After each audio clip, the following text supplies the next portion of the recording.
Bonjour à tous et bienvenue dans ce troisième numéro du journal de la Gazette dédié à l'actualité gazétienne et urbanienne.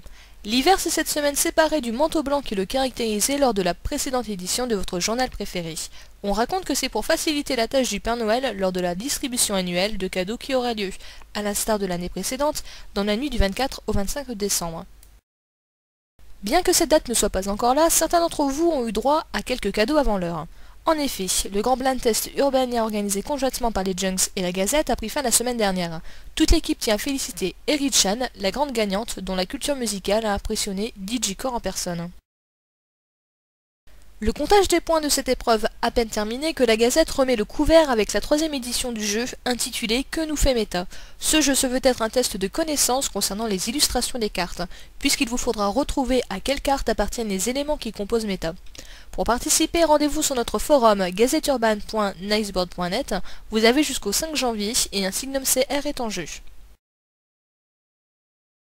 Enfin, pour clore ce chapitre consacré à l'actualité gazétienne, sachez que cette dernière va prochainement fêter ses 1 an d'existence. Ainsi, notre équipe de choc est d'ores et déjà sur le coup pour vous concocter un numéro exceptionnel. Alors, restez à l'affût. Passons maintenant à l'actualité d'Urban et commençons par saluer les 4 nouveaux arrivants dans les gangs de notre ville paradisiaque.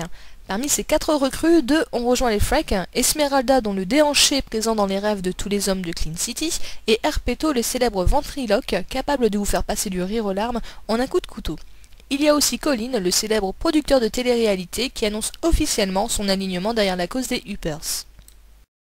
Le Polite se refuse à tout commentaire sur cette annonce, mais nos journalistes, toujours à l'affût du moindre scoop, ont appris de sources sûres que si Colin n'avait pas encore pris position dans cette guerre des gangs, c'est que le Polite a tenté d'acheter son alignement à leur cause. Encore une histoire de gros sous, soi-disant pour financer un nouveau concept d'émission totalement novateur.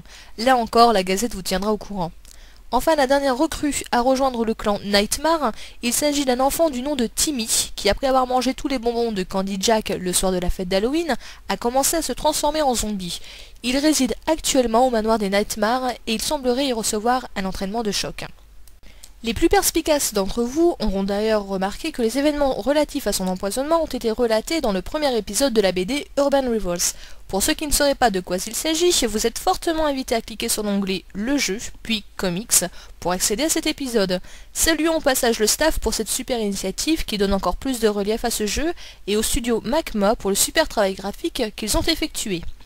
A savoir que chaque nouveau chapitre est composé de 4 planches et sort de manière bimestrielle. Ces 2 dernières semaines ont été pleines de nouveautés car outre la BD, le staff a mis en ligne le tant attendu nouveau site iMode. Plus ergonomique et plus fonctionnel, c'était la révolution que tous les joueurs imodiens attendaient. Enfin, toujours au rayon des changements majeurs, les modes de jeu Hello et tournois quotidiens se sont vus profondément réformés. La durée des tournois quotidiens s'est vue réduire d'un tiers, passant ainsi de 1h30 à 1h par tournoi. Leur fréquence est aussi plus importante. Ils sont maintenant au nombre de 12 par jour, soit 1 toutes les 2 heures.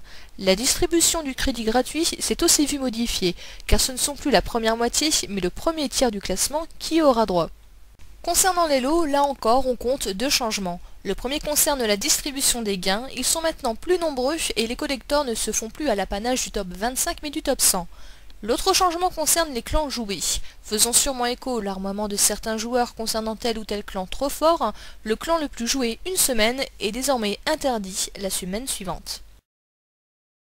Si toutes ces réformes n'ont pas fait l'unanimité chez tous les joueurs, cette dernière a été fédératrice dans le sens où tous les joueurs l'ont saluée de manière positive. Pour ce qui est des autres, la position à adopter est latente, car ces réformes sont trop neuves pour pouvoir donner un avis objectif dessus. Enfin, avant de clore cette 3e édition du journal de la Gazette, intéressons-nous aux cartes collector. Conformément à l'annonce faite dans le numéro précédent, Tessa, Casio, Sweets et Dio ont quitté Clean City. La question qui est désormais sur toutes les lèvres est qui seront les prochains. Car si les passages collector des personnages estampillés soleil étaient prévisibles, le fait qu'ils aient tous quitté Clean City nous ramène au point où chacun y va de son pronostic. Certaines cartes ont soudainement doublé voire triplé de valeur après le départ des cartes précédemment citées. Coïncidence ou spéculation? À l'heure où les plus pessimistes annoncent que plus aucune carte ne sera collector, nul ne le sait, mais l'avenir nous le dira bien assez vite. C'est ainsi que se referme cette édition. Profitez bien de vos vacances pour ceux qui en ont et courage pour les autres. Que la force de l'indigestion de chocolat et de foie gras soit avec vous. Et rendez-vous en 2008 pour toujours plus de news.